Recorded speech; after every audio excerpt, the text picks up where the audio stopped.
Kama upo kwenye program ya kupungua uzito ama kupunguza kitambi na bado hupati matokeo, hii hapa inaweza ikawa ni sababu.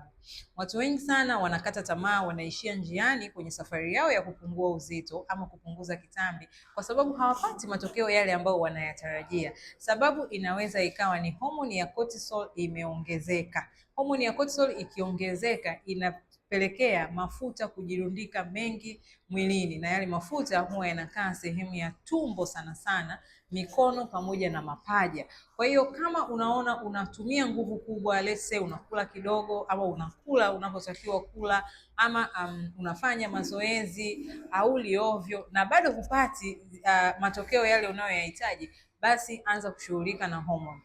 Utakapoanza kushughulika na hormone, kama hormone zako hazija balance, itakusaidia sana kuweza kupata matokeo yale ambayo unayataka. By the way, naitwa Aminata Katimba na wasaidia watu kupungua uzito, kuondoa kitambi pamoja na kutibu ngozi.